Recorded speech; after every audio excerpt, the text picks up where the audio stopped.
Bonjour à tous, on va commencer. Je suis Nathalie Boyer, je suis la directrice d'Oré. Alors pour ceux qui ne connaissent pas Oré, c'est un réseau multi-acteurs de 200 membres, entreprises, collectivités locales, fédérations, associations, cabinets conseils et j'en passe. Et on travaille sur 3 grands sujets qui sont l'économie circulaire, on ne va pas en parler aujourd'hui, la biodiversité, l'économie et le reporting RSE, ESG. Et c'est dans ce cadre-là qu'en partenariat avec Square Management, on vous propose cette table ronde sur la valeur de la preuve. Alors, je ne suis pas toute seule, je suis bien accompagnée. Donc, je vous présente dans l'ordre de gauche à droite Sandrine Raffin, qui est présidente et fondatrice de LinkUp, Victoria Abramova, qui est directrice générale de Mars Wrigley, Franck Amalric, alors ton titre, sponsor du domaine d'excellence Sustainability de Square Management, et Nathalie Pessel, qui est responsable pôle programme Pacte mondial de l'ONU. Alors, comme je vous le disais, chez Oré, on tient beaucoup au reporting RSE, mais on tient encore plus à la valeur de la preuve. Donc, aujourd'hui, nous allons nous concentrer plutôt sur l'environnement, la partie environnementale, puisque Oré, c'est mettre en œuvre les meilleures pratiques environnementales au sein des territoires. Notre acronyme, d'ailleurs, vient de changer, puisque maintenant, on est Organisation pour le renouveau de l'économie par l'environnement. Et ce qu'on veut évoquer avec vous aujourd'hui, c'est qu'ils ne sont pas seulement les engagements pris par les entreprises qui comptent, mais leur capacité à prouver que ces engagements sont respectés et ont un impact réel. Il s'agit de faire ce que l'on dit et de dire ce que l'on fait. Dans un contexte où la crédibilité sur ces sujets est maintenant cruciale, vous êtes de plus en plus interrogés en tant qu'entreprise, les preuves de nos engagements deviennent les meilleurs garants de notre sincérité et de notre sérieux. La question à laquelle nous allons répondre est donc la valeur de la preuve, le comment, mais il faut aussi s'interroger sur le pourquoi. Pourquoi les entreprises doivent s'engager dans cette transition écologique ? L'engagement, ce n'est pas juste une question de communication ou d'obligation réglementaire. Je pense que pendant ces 2 jours, vous allez beaucoup entendre parler de CSRD, mais il faut aller plus loin. Vous devez, en tant qu'entreprise ou en tant qu'organisation, être capable de prouver que vous avez un impact réel, mesurable et durable sur l'écologie, sur l'environnement, sur la société en général. C'est cet impact qu'on va chercher à minimiser et c'est là-dessus qu'il faut concentrer nos efforts. La preuve d'un engagement n'a de sens que si on fait évoluer les modèles d'affaires des entreprises vers des modèles qui intègrent et qui concilient environnement, écologie et social, même si on ne va pas le traiter aujourd'hui, parce qu'on ne peut pas aborder tous les sujets. Je vais rentrer directement dans le vif du sujet parce que les intervenants sont là pour nous faire part de leur retour d'expérience et de leur expertise. Alors, je me tourne vers Franck Amalric. Franck, donc tu es chez Square Management. On va parler de mesures d'impact. Alors, qu'est-ce qu'on mesure réellement ?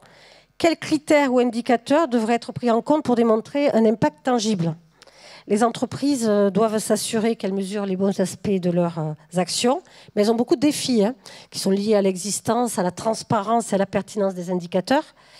Et ont-elles les ressources nécessaires à ces évaluations et quel type de profil pour ces évaluations? Voilà la première question que je voudrais te poser. Merci Nathalie. Bonjour à tous et merci pour cette introduction parce que tu nous as rappelé quand on parle de la valeur de la preuve, la première question, qu'est-ce qu'on veut démontrer pour les entreprises?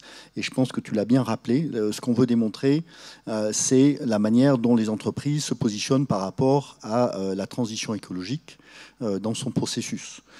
Les objectifs, en tout cas ceux qui étaient définis dans le Green Deal, sont très clairement identifiés. On veut que l'économie européenne soit zéro carbone net en 2050. On veut découpler l'activité économique de l'utilisation des ressources. Donc il y a des objectifs au niveau sociétal qui sont très clairs. Et la grande question qui se pose, c'est est-ce que les entreprises jouent un rôle positif ou négatif, voire neutre, par rapport à la transformation de l'économie dont on a besoin. Donc ça c'est la question, disons, centrale qu'il ne faut pas perdre de vue. Donc la CSRD, puisque tu l'as mentionné, fait un pas dans cette direction-là. Mais bon, la CSRD, on va beaucoup en parler pendant ces 2 jours. Moi, je vais en parler juste un petit peu. De dire que sûrement la CSRD ne va pas être suffisante pour répondre à cette question-là. La CSRD, c'est en gros c'est une démarche qu'on appelle une logique attributionnelle, qui est d'essayer de faire l'inventaire de l'ensemble des effets externes de l'entreprise, positifs ou négatifs, en tout cas si je reste sur la dimension impact, et de se dire, bon, de quoi est-ce que l'entreprise est responsable à un moment donné. C'est une démarche qui est très statique, même si l'entreprise va faire ça chaque année, et c'est une démarche donc attributionnelle qui dit, voilà, vous êtes responsable de cela sur votre scope 1, scope 2, scope 3. Si on regarde maintenant quelles sont les conséquences des grandes décisions stratégiques d'une entreprise, on s'aperçoit que cette approche attributionnelle est insuffisante. C'est-à-dire qu'elle ne prend pas en compte les effets que les grandes actions de l'entreprise, les grandes décisions de l'entreprise peuvent avoir au-delà du scope 1, 2, 3, si je me limite au carbone. Je prends un exemple. Les industries du whisky ont décidé, pour décarboner leurs sources d'énergie, d'utiliser les résidus des plantations de céréales. Bon. Alors, il se trouve que ces résidus étaient auparavant utilisés par des éleveurs de moutons qui l'utilisaient pour nourrir les moutons. Aujourd'hui, n'ayant plus accès à ces résidus, ils vont acheter du soja d'Amérique latine, et en fait, l'impact global, si on regarde l'impact global entre les producteurs de whisky et les éleveurs, eh on s'aperçoit que les émissions carbone vont en fait augmenter du fait de la décision qui a été prise par les producteurs de whisky et qui, a priori, est une décision qu'on juge positive, puisque ça va montrer qu'ils vont réduire l'impact carbone, mais sur leur scope 3. Voilà, donc il y a une démarche complètement différente qui s'appelle l'approche conséquentialiste, qui essaye de regarder par rapport aux grandes décisions de l'entreprise quelles sont les conséquences de cela. Et on peut tous imaginer tout un tas d'exemples autour des nouvelles technologies qui émergent aujourd'hui, où on voit bien que l'impact, si on faisait cette approche conséquentielle, ça aurait ça générerait des leçons complètement différentes. Le problème de cette approche conséquentielle, c'est qu'elle est très difficile à mettre en œuvre. C'est-à-dire que de mesurer l'impact, comme dans l'exemple du whisky, de mesurer réellement l'impact d'une grande décision de l'entreprise sur l'ensemble de l'économie, c'est quelque chose qui est difficile à faire. Le gold standard, c'est ce que font l'industrie pharmaceutique pour développer de nouveaux médicaments. Ça prend des années et ça prend des centaines de millions d'euros. Donc c'est absolument pas possible au niveau d'une entreprise.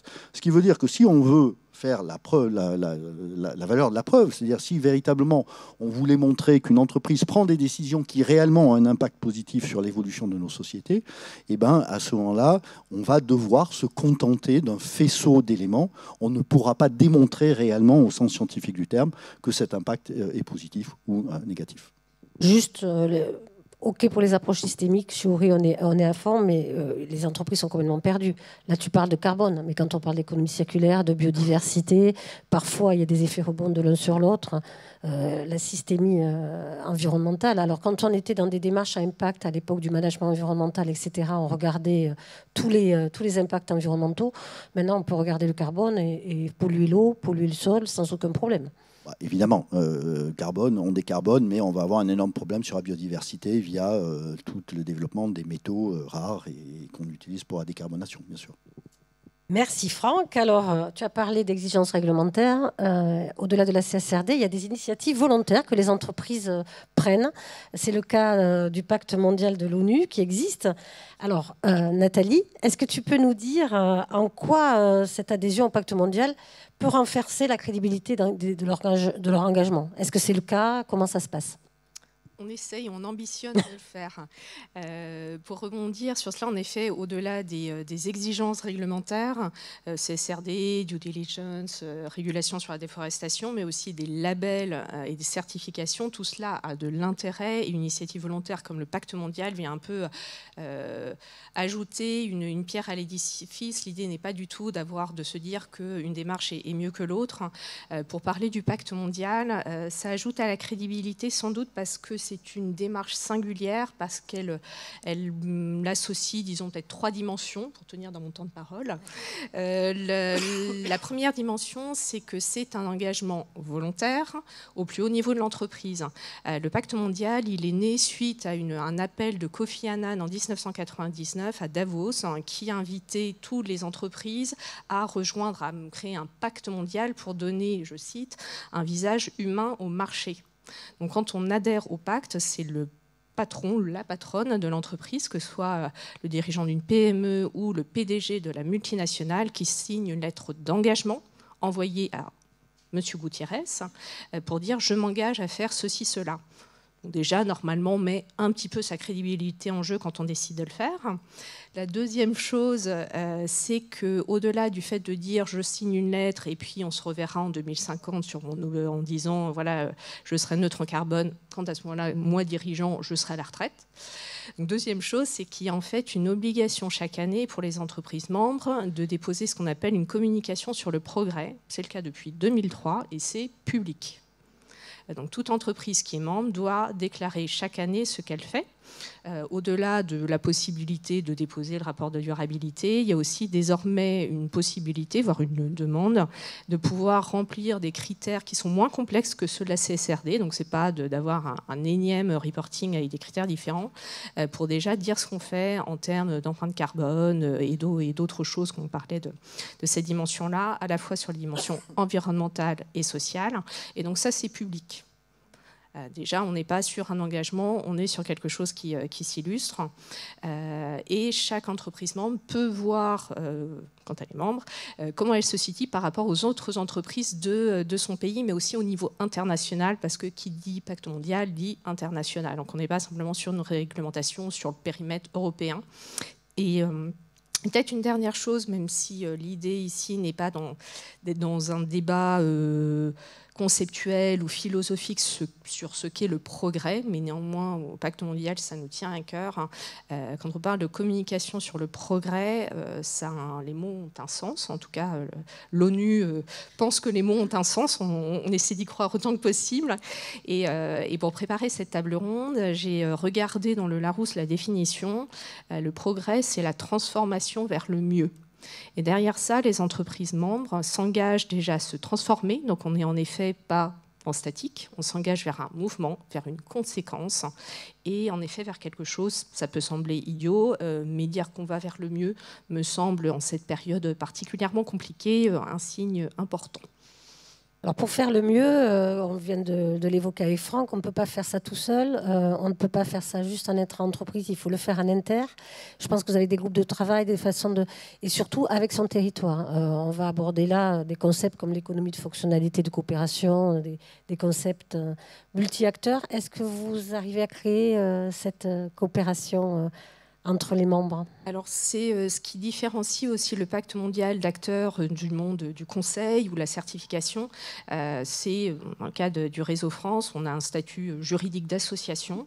Les membres paye une cotisation, c'est ça qui nous fait vivre, c'est ça qui motive aussi les programmes que l'on crée. Notre président est Florent Ménégo, qui au quotidien est le patron de Michelin. On a au conseil d'administration Armelle Perringuino, qui est directrice des engagements sociétaux de Veolia. On a Loïc Enaf, patron de Enaf, et bien d'autres. Donc, ce sont en effet les entreprises qu'on souhaite mettre ensemble, et on le fait au gré de groupes de travail en distanciel et aussi dans l'ensemble des territoires métropolitains et ultramarins, dans l'idée aussi qu'on n'est jamais intelligent tout seul et que c'est en apprenant des autres que ça fonctionnera mieux. Merci Nathalie. Alors, je crois que vous êtes au Pacte mondial, Victoria aussi, vous l'avez signé. Vous êtes une entreprise ambitieuse en matière de RSE, mais comment avez-vous défini vos indicateurs? Comment garantissez-vous la transparence auprès de vos parties prenantes? Et surtout, quel mécanisme pour améliorer ces indicateurs et surtout les évaluer? Merci beaucoup Nathalie. Donc, merci beaucoup de m'avoir invitée à ce panel. D'abord, pour ceux qui connaissent ou peut-être ne connaissent pas bien Mars, on connaît nos marques, bien sûr, M&M's, Frident, Twix, bien sûr la barre Mars, mais on connaît un peu moins notre entreprise. Donc, c'est une entreprise familiale qui a plus de 100 ans. Et quand on dit familiale, la raison d'être de la famille et de l'entreprise en même temps, c'est le monde que nous voulons demain dépend de la façon dont on agit aujourd'hui. Et on dit souvent que nous, on réfléchit pas en trimestre, on réfléchit en génération. Et c'est pour ça que le sujet RSE, c'est extrêmement important et c'est quelque chose qui nous tient à cœur. Donc voilà, on parle de la valeur de la preuve. Et Franck l'a déjà mentionné, je pense. Bon, en ce qui concerne les éléments qu'on connaît mieux, dont on parle plus, où on a toute la transparence, c'est bien sûr la roadmap, la feuille de route zéro net carbone. Nous aussi, comme beaucoup d'autres entreprises, on a des ambitions d'atteindre le zéro net carbone d'ici 2050 et de diminuer de 50% l'empreinte carbone d'ici 2030. On le mesure, bien sûr. Déjà, on est assez fiers. Donc, on a 60% de toute l'énergie qu'on utilise au global qui est de l'énergie électrique renouvelable. Et l'année dernière, on a réussi à atteindre moins 16% d'empreinte carbone par rapport à 2015, tout en continuant à croître. Donc, la croissance du business était à plus 60%. Et par contre, la décroissance du carbone de moins 16. Donc, je pense que c'est des bons résultats. Mais là aussi, je pense principalement, on a deux enjeux, les plus gros. Le premier, et c'est ce qui est un peu plus facile, voilà, c'est quand on parle de carbone, on sait le mesurer. Par contre, je ne pense pas que c'est très transparent pour le grand public, que c'est assez macro aussi, donc tous ces paramètres. Donc, c'est effectivement, et on l'a déjà mentionné, il faut aller plus loin. Heureusement, on a des initiatives qui nous aident, par exemple la SBTI, donc le Science Based Target Initiative. On a aussi des NGO comme le Carbon Market Watch ou le New Climate Institute qui aident à mieux comprendre les mesures, voilà, la preuve, qui aide aussi à les digérer un peu. Et j'en parle d'autant plus volontairement que par ces deux NGO, Mars a été placé assez haut parmi les industries agroalimentaires qui réussissent à réduire leur empreinte carbone. Donc, quand on parle de tout ça, c'est plutôt le scope 1, scope 2. On a la visibilité, c'est un peu dans nos mains. Dans notre feuille de route, on ne parle pas que de l'empreinte carbone, bien qu'on essaie de l'expliquer le plus détaillé possible. Donc l'agriculture, la logistique, les emballages, quel impact ça a et quelles sont nos vraies ambitions à diminuer cet impact. Mais aussi quand on parle de la RSE, de nos ambitions, on parle d'autres éléments. La filière d'alimentation, la logistique, encore une fois. Donc, les communautés et l'impact sur les communautés. Exactement comme Franck a dit, il n'y a pas que l'impact carbone. Donc, comme vous le savez, pour nous, le cacao, c'est la culture la plus importante dans nos produits. C'est pour ça il y a 10 ans déjà, et ça fait longtemps qu'on en parle et qu'on met des actions derrière.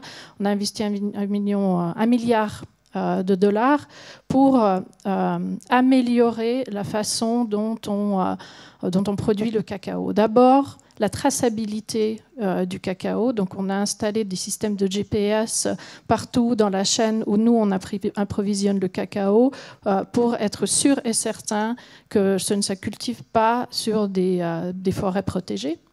Donc, pour lutter contre la déforestation. Deuxièmement, c'est les communautés.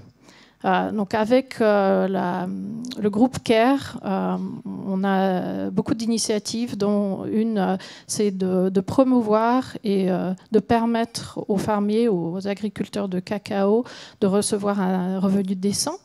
Grâce aux investissements et aux partenariats avec CARE. Donc on touche déjà 350 000 agriculteurs dans la Côte d'Ivoire, où principalement on approvisionne notre cacao, dont 75 000 femmes qui sont toujours impliquées dans la filière de cacao, donc pour les éduquer, pour les aider à avoir une cultivation beaucoup plus durable.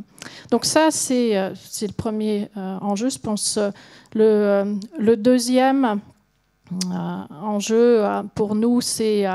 et ça met, moi, je suis en France qu'1 an. Donc, mais j'ai déjà eu la chance de rencontrer des journalistes français récemment. Donc, il y a 3 semaines, on a fêté le 50e anniversaire de notre usine de Haguenau, qui est la plus grande usine des M&M's en Europe et qui se trouve chez nous, en France, en Alsace.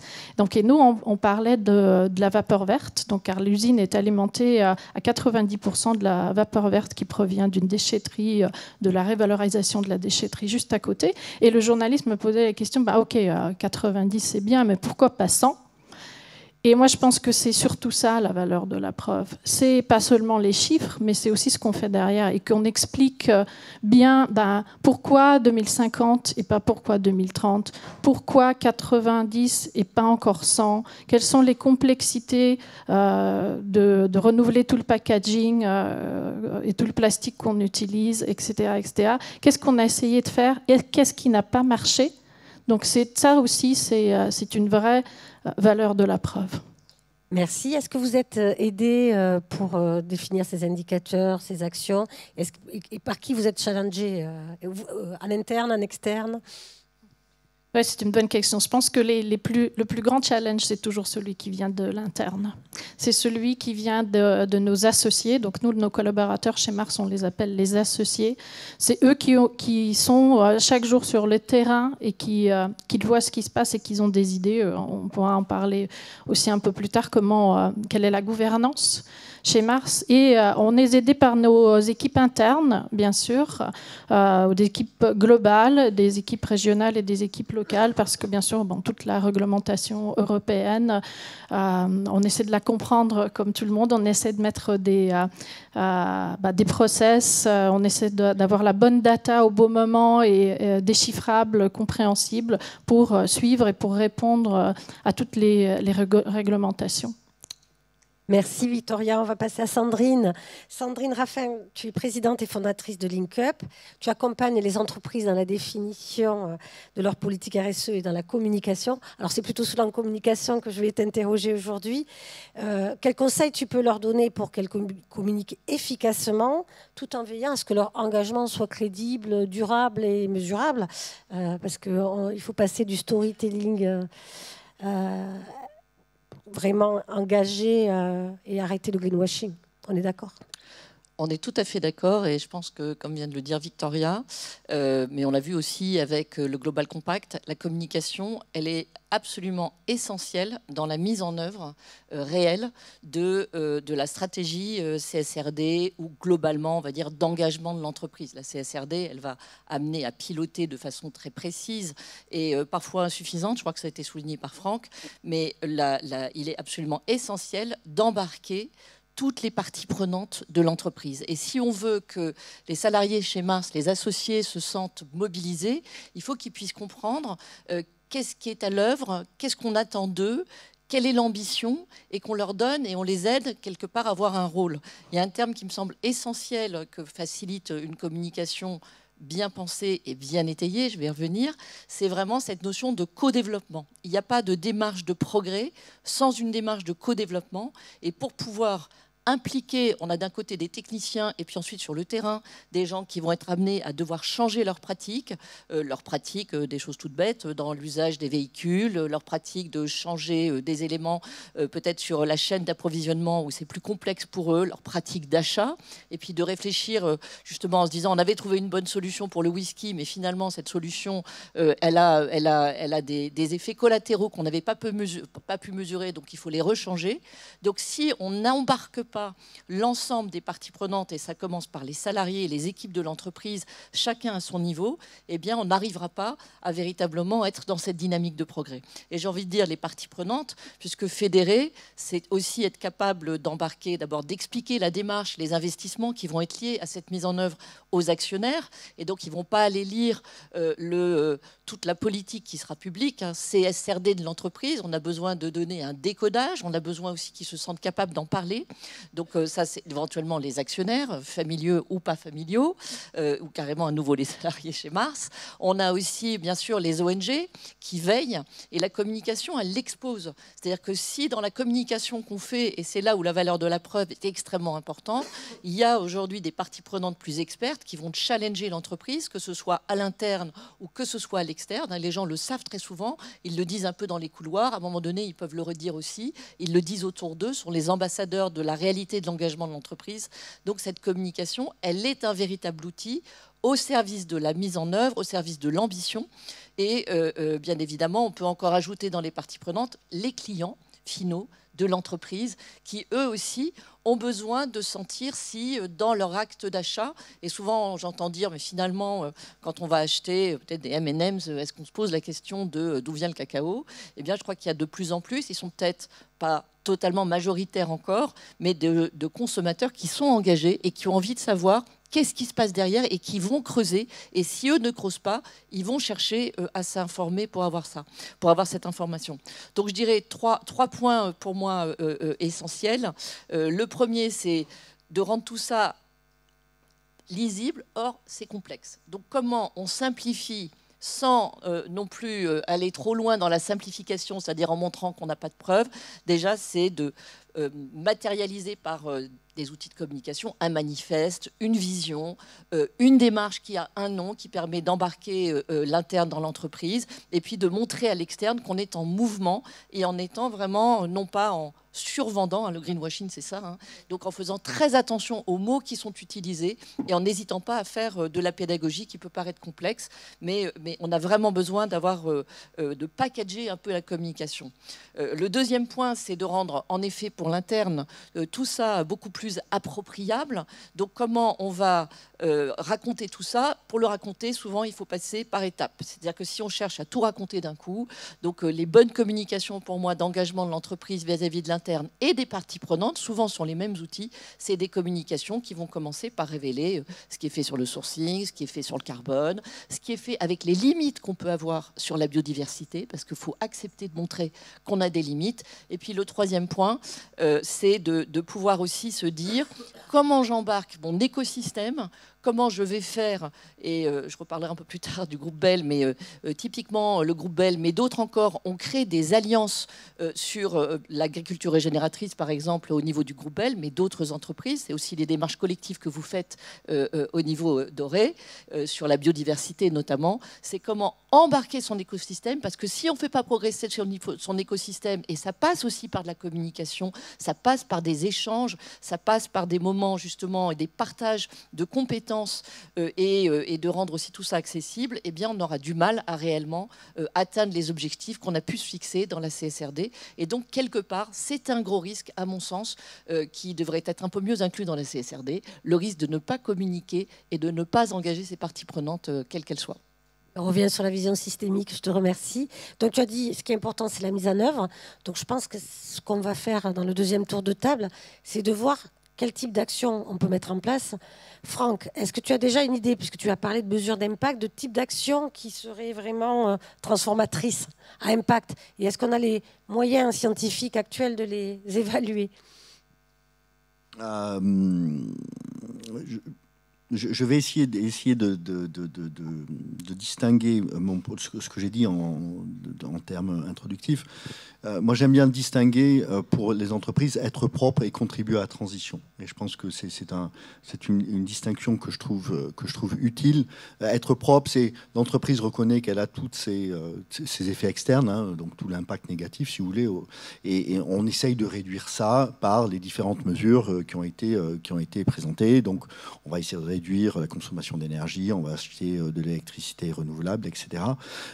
Et donc, ainsi, on essaye de réduire les incidences de l'entreprise sur son environnement et sur les personnes affectées. Donc ça, on a un impact négatif. Voilà, oui, si on parle d'impact négatif, et possiblement on va essayer d'optimiser les impacts positifs. Je pense que quand on parle de la contribution de l'entreprise à transformer le système économique, qui est encore une fois l'enjeu, qui est le nôtre, hein, qui est dit explicitement dans le Green Deal, qui a été dit explicitement alors, dans le gouvernement précédent par Elisabeth Borne, à ce moment-là, l'enjeu, il est différent. Et je pense qu'être propre n'est pas suffisant pour contribuer à cet enjeu-là. Il y a d'autres problématiques qu'on doit prendre en considération. Si on regarde sur l'histoire récente comment les entreprises transforment la société, puisque c'est bien ça, on parle de la capacité des entreprises à transformer la société dans une direction qui soit souhaitable. Les entreprises le font depuis des décennies, avec la technologie. Donc c'est avant tout via la R&D et de nouveaux produits et services qu'on transforme.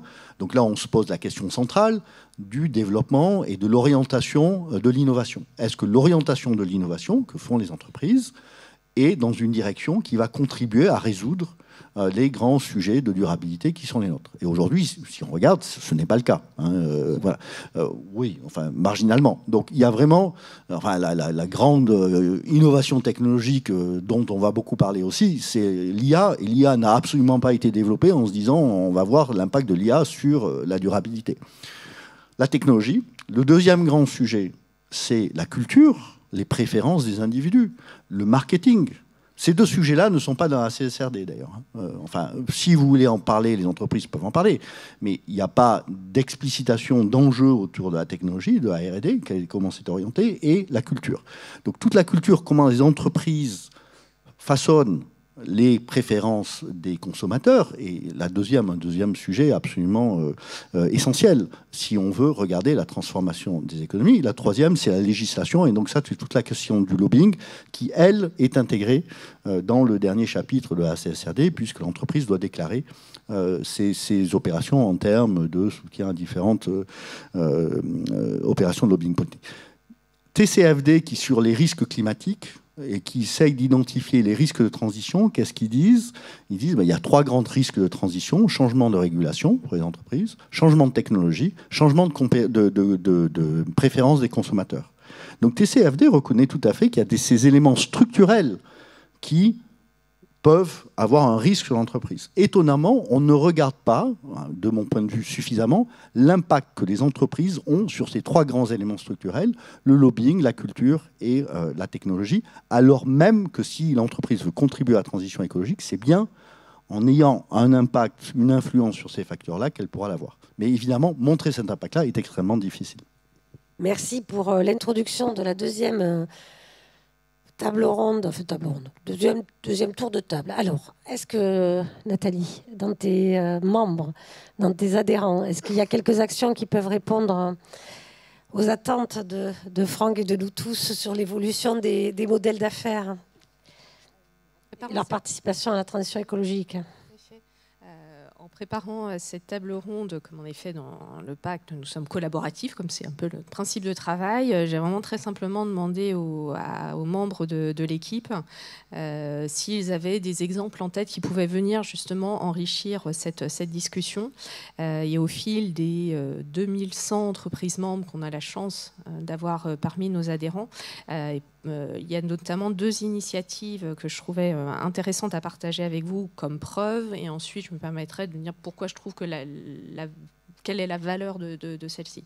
2 exemples. Une ETI familiale dans l'ouest de la France qui, il y a 2 semaines, participe à un cercle de réflexion sur la question de la gestion de l'eau et qui témoigne, chiffres, photos à la pluie, des actions qu'elle a mises en œuvre depuis 2022 parce qu'elle avait un problème à la fois de consommation d'eau qui était trop importante et de pollution de l'eau, notamment par des matières grasses utilisées dans ces processus de fabrication.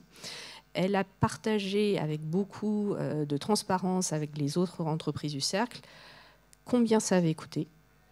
Concrètement, quelles avaient été les machines achetées, donc vraiment le séparateur de molécules de gras, le décanteur des eaux usées, et ce que ça avait eu comme impact en termes de litres d'eau et de tonnes de déchets, le fait d'avoir mis ça en place. C'est, je trouve, inspirant parce qu'on ne parle pas là d'une multinationale, ou pas seulement des multinationales, mais des PME et des ETI, de comment elles doivent faire comme elles peuvent. Et le fait de pouvoir avoir ce témoignage de quelqu'un du territoire qui explique en toute transparence ce qui se passe, ça permet d'inspirer et de se dire que c'est possible. Parce que voilà, quand on a la chance d'accompagner ou de voir des entreprises ou d'être un régulateur, c'est toujours facile le côté yaka faucon quand on est patron d'une PME et d'une ETI, et ça rejoint ce que vous indiquiez, Victoria. Pourquoi je suis à 90% d'un indicateur et pas à 100%, c'est qu'il y a peut-être des données qu'on a besoin de comprendre et qui permet de saisir pourquoi on n'a pas encore atteint un objectif. Donc vraiment, la preuve, la dimension physique est extrêmement importante et de pouvoir en parler. La dimension économique aussi. Hein. Là, tu parles de chiffres. C'est vrai que on a déjà fait des conférences sur la comptabilité extra-financière. Voir le coût de l'inaction et voir le coût de l'action et de l'impact positif est fondamental pour entraîner les écosystèmes, entraîner les entreprises vers cette transition. Merci donc d'avoir abordé cet si exemple. Je peux me permettre en 1 minute 10 d'aborder quelque chose, puisque Franck nous a mis un petit minuteur devant nous, très rapidement. Mais vas-y, je crois que tu avais un deuxième exemple. Voilà, qui est dans un autre secteur d'activité et sur un autre impact, qui est sur la question de la circularité, donc thématique chère à ton cœur, et également sur la question carbone. Et là, c'est une entreprise de la construction, pareil, pas une grande entreprise, ETI, qui a aussi témoigné, pareil, photos, devis à l'appui, de 3 actions qu'elle mettait en œuvre. La première qui était de la gestion des déchets, comment on récupère des matériaux à base métallique, cellulosique, minérale, etc., et qu'on les réutilise dans des nouvelles constructions. Deuxième chose, comment on peut mettre en place davantage de matériaux biosourcés dans les matériaux utilisés dans la construction, et qui a vraiment montré à l'occasion, pareil, d'un cercle de discussion, de devis, avec premier prix si je suis en matériaux issus voilà, on va dire, de l'industrie fossile, et combien coûte mon projet si j'ai tant de kilogrammes de biomatériaux par mètre carré de surface de plancher. Quand on montre ça, ça permet, encore une fois, de se dire, mais concrètement, qu'est-ce qu'on peut faire, combien ça coûte, et en fait, quelqu'un le fait, chouette. Et la dernière chose que faisait toujours cette même entreprise, c'est qu'elle met de plus en plus en œuvre l'utilisation de béton bas carbone. Là, on pourrait se dire bas carbone, greenwashing, attention. Et ce qui a été intéressant, c'est que cette entreprise-là, en fait, a utilisé les travaux d'un chercheur, d'un thésard qui, pendant 3 ans, avec l'INSA de Toulouse, a travaillé sur le sujet. Et là, en effet, on commence à être un peu crédible, et donc ça permet d'inspirer, d'encourager et de se dire que c'est possible avec chacun les moyens financiers, humains qu'on peut avoir. Tu as abordé le lien avec le monde scientifique, hein, tu as parlé de R&D. C'est vrai que souvent, il y a quand même...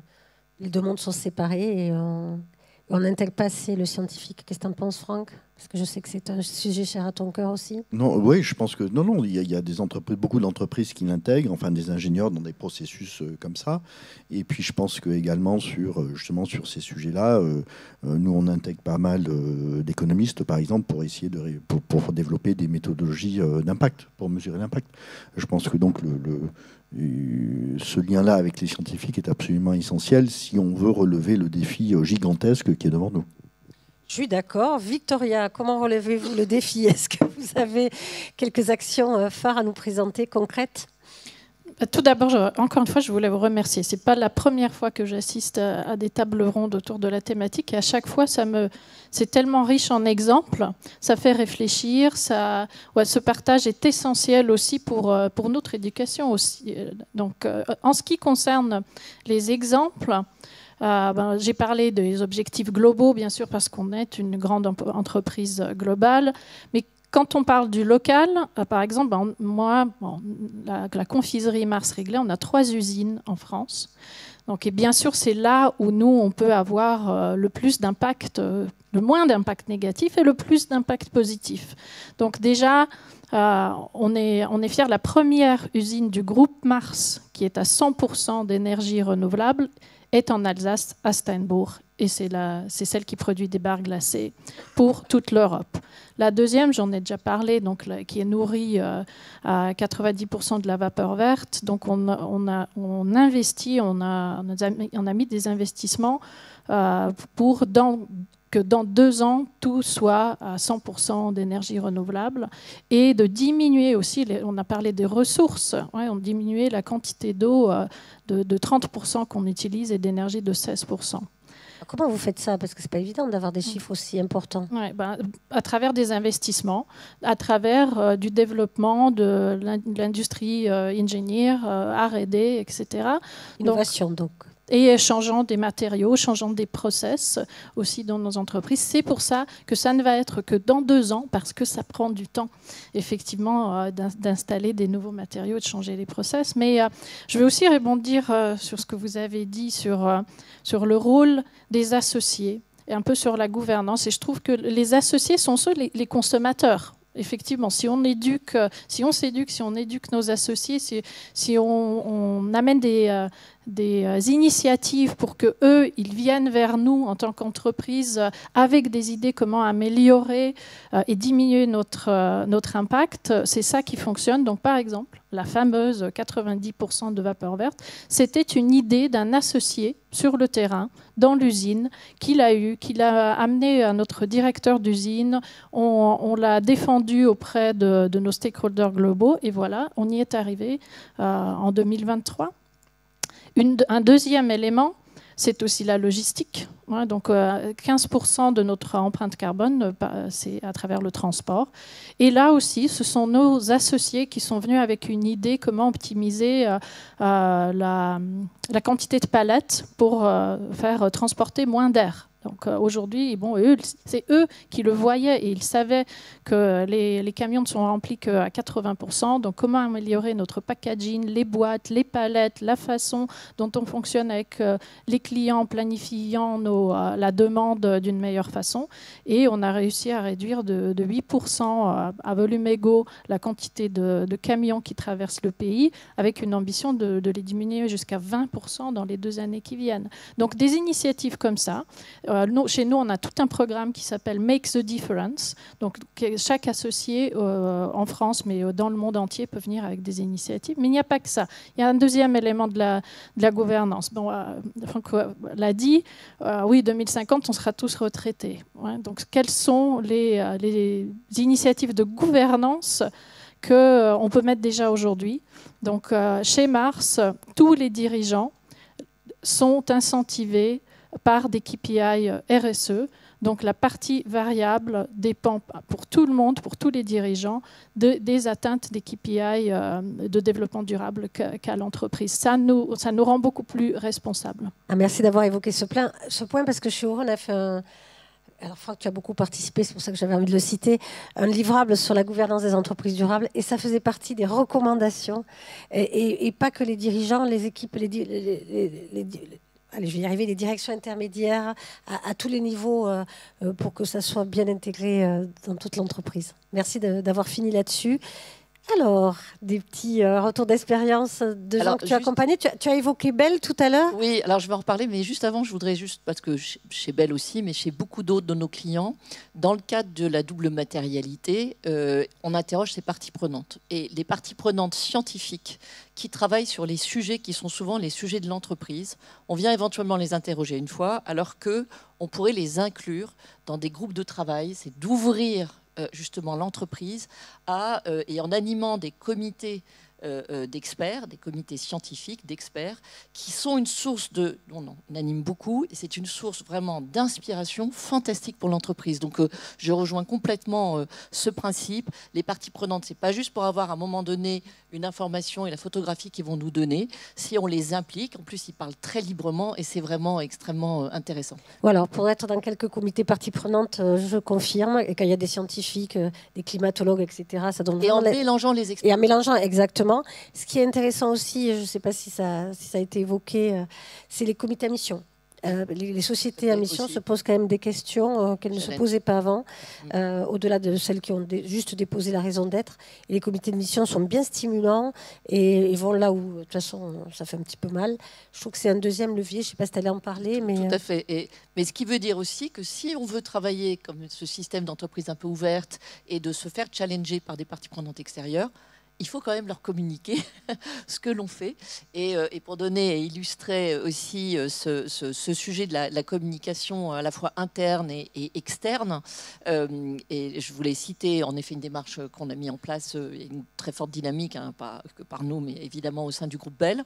Et il y a un programme qui a été développé qui s'appelle Actors for Good, donc vraiment pour l'interne, et qui finalement, dont les supports qui sont mis en place sont aussi diffusés sur les réseaux sociaux, il y a aussi des opérations où l'entreprise invite ses fournisseurs et partage, et avec un système thématique. Hein, c'était pour illustrer le sujet des thématiques, de pouvoir expliquer, mobiliser le management intermédiaire. Et j'ai envie de dire, dans le système Actors for Good, on a aussi cherché, donc c'était 80 pays, y compris dans les usines, à amener les salariés à être fiers dans une entreprise mobilisée. Parce que quand finalement on change et on fait des tests pour changer le système d'emballage d'un produit Groupe Bell, la vache qui rit, si vous voyez ce que je veux dire, ou d'autres, eh bien ça va vraiment changer le quotidien, ça va éventuellement, il va y avoir des ratés, etc. Et si le salarié, y compris qui est sur la chaîne, sait qu'à un moment donné, il va apporter sa pierre à l'édifice, il peut avoir des idées, et puis aussi il va se sentir fier, il va se sentir impliqué. Et donc c'est vraiment un système, moi j'appelle ça l'entonnoir inversé, c'est-à-dire partir de ce qu'il fait lui dans le quotidien. Le entonnoir, on parle du large au plus évidemment précis. Là c'est l'inverse, on parle du plus précis. Qu'est-ce que vous faites sur votre chaîne de valeur qui vient apporter du sens? Parce que si on réussit ça sur le packaging, eh bien on va aussi être moins polluant, on va aussi changer le regard de nos consommateurs, et ça aussi c'est un point très important. Et toujours donc le groupe Bell qui sur ses produits Kiri a fait une communication, le marketing, Franck en parlait tout à l'heure, je pense que c'est extrêmement important d'inclure aussi les développements qu'on va faire et la communication qu'on va porter vers ces consommateurs, parce que les amener à comprendre en quoi le fait que les vaches aillent au pré et qu'elles ne consomment pas, on en parlait tout à l'heure, de soja, et qu'elles vont plutôt consommer local, eh bien c'est assez intéressant d'éduquer aussi le consommateur, d'embarquer. Donc vraiment, toute cette chaîne de communication, elle est essentielle pour aller jusqu'au bout de ce que va faire l'entreprise et quelque part renourrir l'engagement, et toujours évidemment avec des vraies preuves qui se construisent, pas en un jour, mais qui sont là avec une vraie dynamique de progrès. Merci. Alors le mot, je pense qu'on peut retenir, mais tu feras une conclusion, Franck, c'est ensemble. Ensemble avec sa chaîne de valeur, ensemble avec ses salariés, ensemble sur son territoire, ensemble dans des groupes de travail, donc multi-acteurs et à différents échelons. Si vous en êtes d'accord, c'est le mot que j'aimerais retenir pour avoir une vraie action sur la transition. Franck, le mot de la fin, au-delà d'ensemble. On va repartir du titre, la valeur de la preuve. Je pense que sur le quoi on peut tous être d'accord, c'est que cette valeur de la preuve, ça va évoluer dans le temps. C'est une cible mouvante. Et on voit que les attentes des parties prenantes bougent beaucoup. CSRD marque certainement la fin d'un cycle qui a débuté il y a maintenant quelques années, où il y avait une multiplication de reporting qui était demandé aux entreprises sur la manière dont les entreprises font un inventaire de leurs effets externes, positifs, et essayent d'adresser et gèrent ça. Et CSRD donne au niveau européen une vraie ambition pour essayer de démontrer ce que l'entreprise fait sur ce périmètre-là. Ensuite, les enjeux de durabilité, ils vont rester avec nous pendant encore de nombreuses années. Et on voit bien que l'évolution de la société ne va pas véritablement vers plus de durabilité. Et donc la question qu'on peut se poser, quel va être le nouveau cycle? Qu'est-ce qui va arriver derrière? Et moi, ma conviction, que j'ai essayé de partager avec vous aujourd'hui, c'est que le prochain cycle, ça va être de démontrer l'impact que l'entreprise a sur l'évolution de la société via l'innovation, ses démarches marketing, etc. Et donc voilà. Donc aujourd'hui, on est tous beaucoup pris par la CSRD, et c'est important en soi de poser la CSRD, mais ça ne sera pas la fin de l'histoire, parce que simplement, on est toujours très très loin de la transformation de nos économies vers la durabilité. Donc on va voir de plus en plus les effets des événements climatiques, la raréfaction des ressources, etc. Et donc il y aura de nouvelles attentes qui vont émerger et qui seront adressées aux entreprises. Et la question, ça sera quoi le next step? Et je pense que le next step, ça va être cette question de l'impact, et de démontrer que par rapport à l'objectif qui est de répondre aux besoins de la génération présente sans entraver la capacité des générations futures à répondre à leurs propres besoins, qui est la définition du développement durable, que l'entreprise elle-même devra en quelque sorte démontrer comment elle s'inscrit là-dessus. Être propre, c'est une première étape, mais on est vraiment très très loin de la fin du chemin, je pense. Merci Franck. Alors, on a voulu vous laisser un peu de temps de questions. Vous avez 4 intervenants, donc si vous pouvez... alors, je ne sais pas s'il y a des micros qui circulent. Adèle, peut-être en prendre un ici. Parce que, si vous pouvez juste vous présenter avant de poser la question. Merci beaucoup.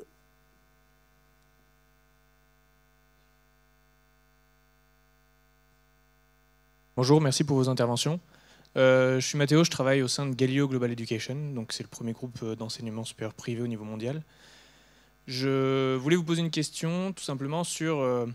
alors, je salue systématiquement toutes les initiatives qui sont mises en place dans des logiques de transition écologique et sociale, parce que ça me paraît fondamental évidemment. Il y a des interrogations que j'ai parce que j'entends très souvent et de manière presque de plus en plus régulière la notion de neutralité carbone au niveau de l'entreprise. Et comme disait Nathalie Pessel en début d'intervention, les mots ont une importance. Et quand on regarde ce que dit l'ADEME à ce sujet-là, c'est que c'est quelque chose qui n'est valable qu'à l'échelle mondiale, qui ne peut pas l'être à une échelle de l'entreprise.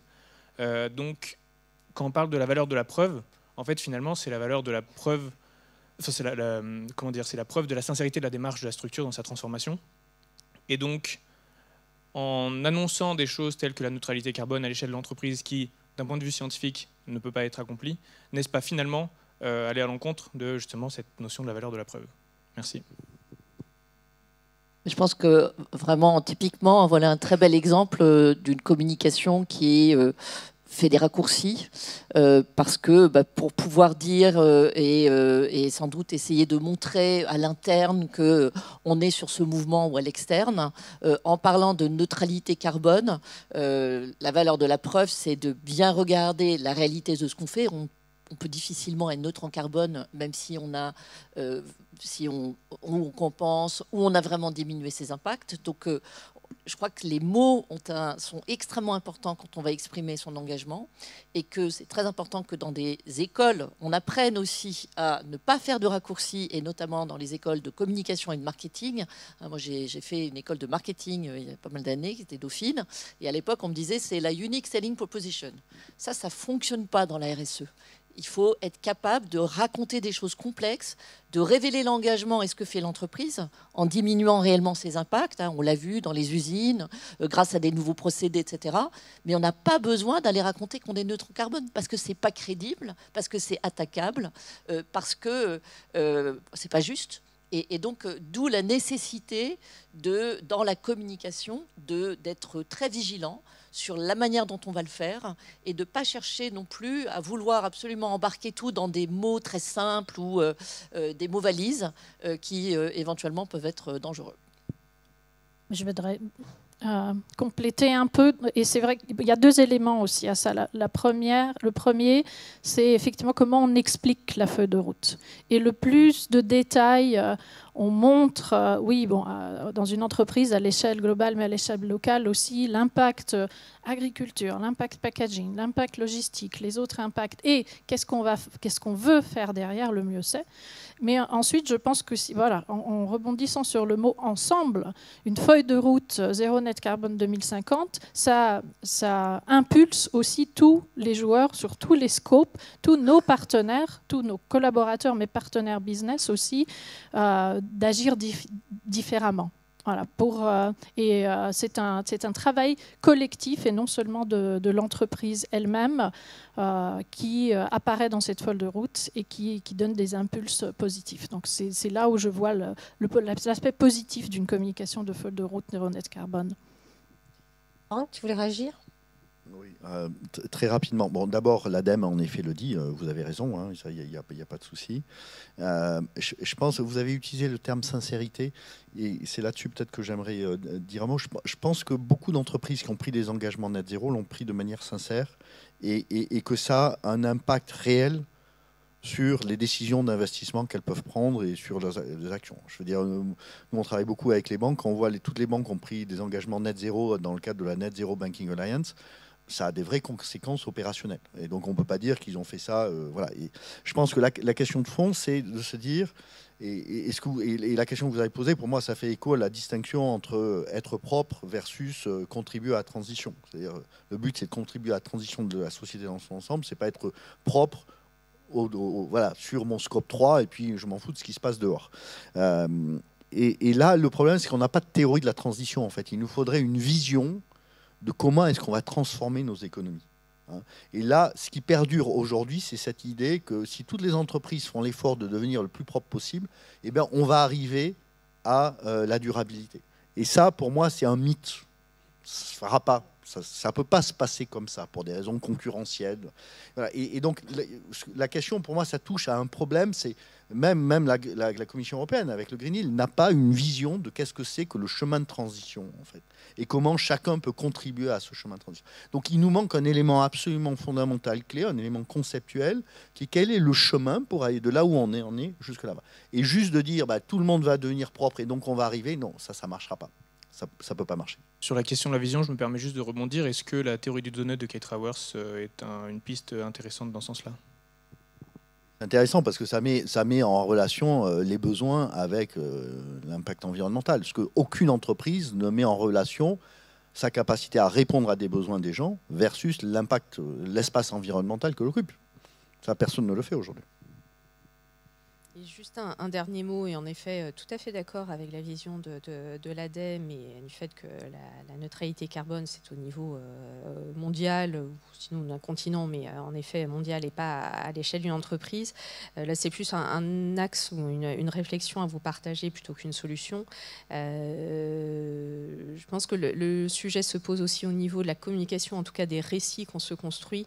Moi, j'espère qu'à un moment, on pourra trouver sexy, constructif, attirant le fait de dire en fait mon chargement de camion il est passé de 80% à 100%, et c'est ça qui fonctionne. Et la neutralité carbone, oui, c'est une vision, mais en fait qu'est-ce que c'est bien qu'on les fait.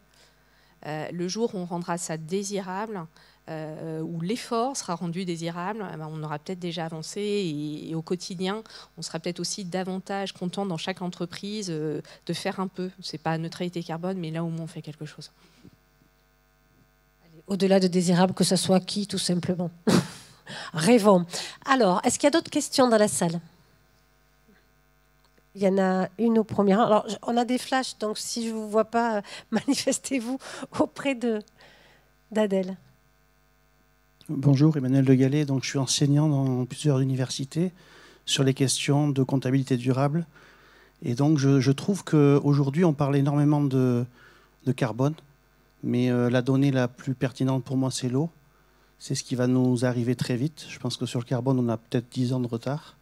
Par contre, pour l'eau, on va vite se retrouver dans la situation où il va falloir tenir compte et compter vraiment ce qui compte. Dans la valeur de la preuve, je pensais qu'on allait aborder la question justement de la preuve dans les entreprises, de la comptabilisation des activités RSE qu'ils font déjà. Parce qu'aujourd'hui, les bilans et comptes de résultats, on ne voit rien en fait. On ne voit que du capital financier, alors qu'il y a des investissements énormes. On vient d'en entendre parler pour le groupe Mars. Et cette non-comptabilisation fait qu'en fait, on avance dans le temps. Et alors que l'on fait du travail de fond, c'est-à-dire on récupère de la CSRD, je suis parfaitement d'accord avec vous, Franck, sur cette question que la CSRD est un milieu de chemin. Tant qu'à avoir la donnée, autant la comptabiliser. Et je ne comprends pas justement le fait d'être dans les investissements et de perdre cette capacité à faire alors qu'on l'a dans les mains. Et donc c'est une question ouverte en fait sur cet aspect-là. Sur la comptabilité, je l'ai un petit peu évoqué suite à l'intervention de Nathalie. Nous, c'est vraiment un sujet sur lequel on s'est attelé d'abord à travers notre... le vivant, c'était plus simple, à travers notre priorité biodiversité, économie.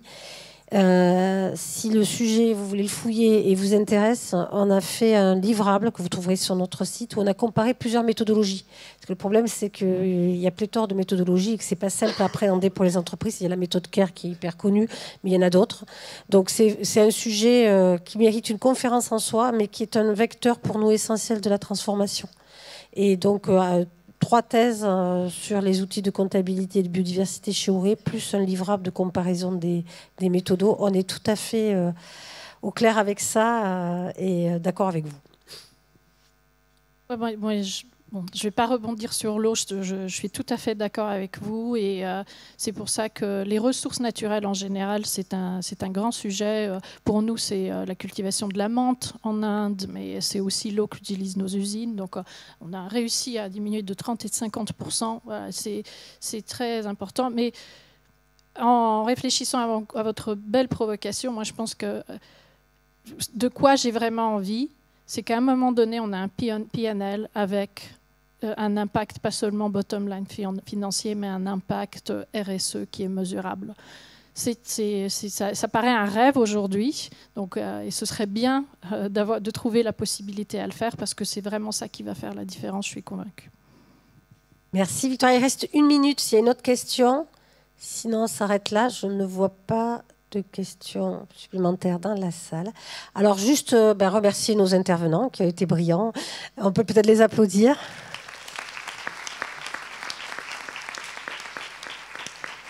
Et je remercie... Merci Nathalie pour la préparation avec ton équipe et l'animation.